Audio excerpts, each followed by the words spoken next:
As you guys all know that Sujan has been practicing graphology for a long time and he's very good, I must admit.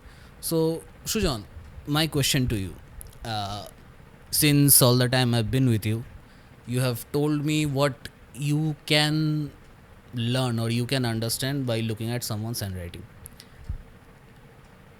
Can you see someone's past from his or her handwriting?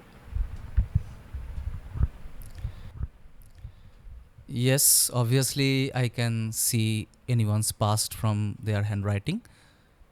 But when it comes to the present, it can be understandable more. Okay. So, any past effect of his life or of her life, it can be understandable in very much pretty good. But when you are facing the trauma, the past trauma, then it comes to your handwriting, and we can just see, and we can tell you that you have some past trauma in your handwriting. And we don't know the events, obviously, but we can detect that you have a past trauma. So here is the thing. Okay, so you are saying that you can learn the past very well and you can link the past with the present. Like, due to these events in your past, distant past or near past, these things are happening or might happen with you now. Does the same pattern apply for future as well? Like, in the same way, you can tell that in your present, these things are happening, such things might happen or are bound to happen, and for the same reason, after 2 or 3 years, you might face these things in the future. Can you do that in the same way or in a different way?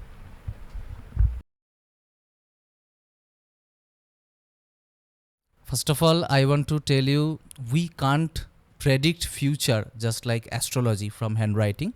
But obviously, when we detect your present combinations in your handwriting, suppose you have low self-esteem, then we can tell you in future, if you don't change your low self-esteem, you cannot be successful in your life, isn't it?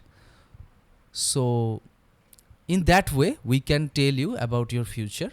But is it is not just like astrology that we can say you that you should like this, you will be like this is not.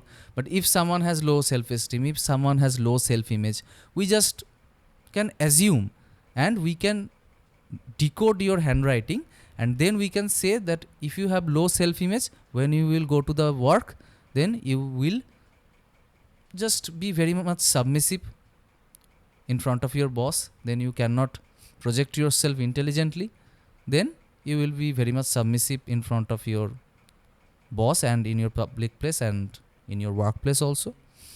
That way we can say the career, the future of your career from handwriting, it can be seen like that.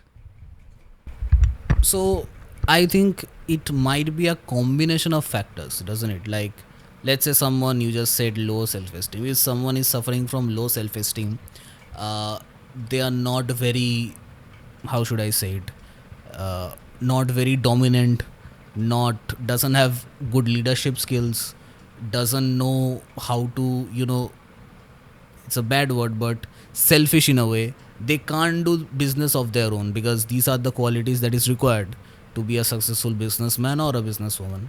Is this right? This is how the permutation and combination of factors, some decreasing, some increasing, that gives you a final outcome, doesn't it?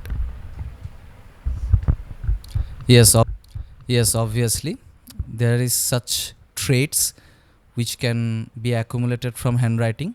I am giving an example. Suppose a worker in his workplace, he has low self-esteem, plus he has low self-image, plus he is feeling oversensitive regarding his personal matters of life, and thus he is becoming much more depressive. So his workflow, work energy will be very much less. So these combinations of factors can be seen from the handwriting.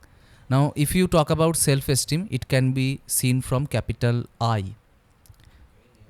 If we can see the small t, then we can say about his self image. If the height of the t is small, then he has low self image. But if the height of the capital T is very much big and more or less okay, then his self esteem is good. But if it is very much short, then his self esteem is also very low. This two combination works with it and projects that that person has low self esteem and low self image, thus he cannot project himself also intelligently. He has low mood, low depression, subtle depression. This is the combination. And when you come to the depression, the baseline of handwriting will be very much downwards. It is not upwards, it will be downwards. And if you think about anxiety and stress, it can be seen from word size. The word size will be very much squeezed, as my viewers can see in this template and picture what I'm showing here. So this is the combinations. And if you are working in an office, so if you try to hire an employee and you see this type of combinations in someone's handwriting, I also do that. I also work with professionals and office and HR recruitment. So if you see that, and you can instantly detect that this person is not very much suitable for this job.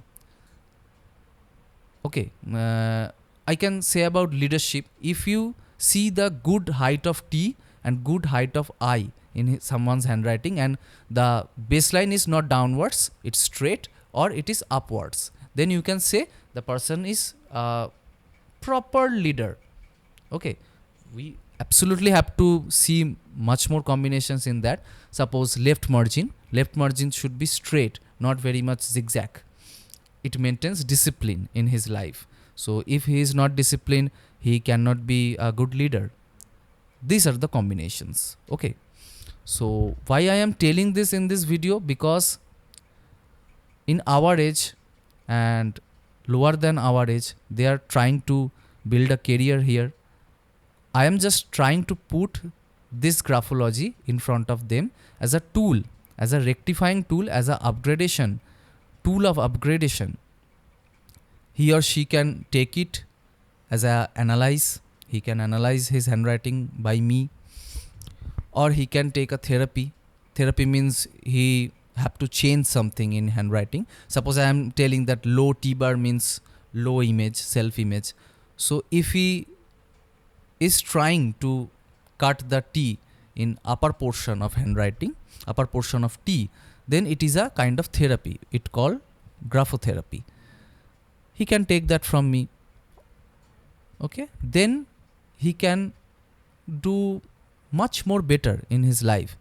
Suppose self-esteem is good, self-image is good, he can do lot of better. That's why I am telling this, and we will discuss it more. This is just a part. We'll discuss more.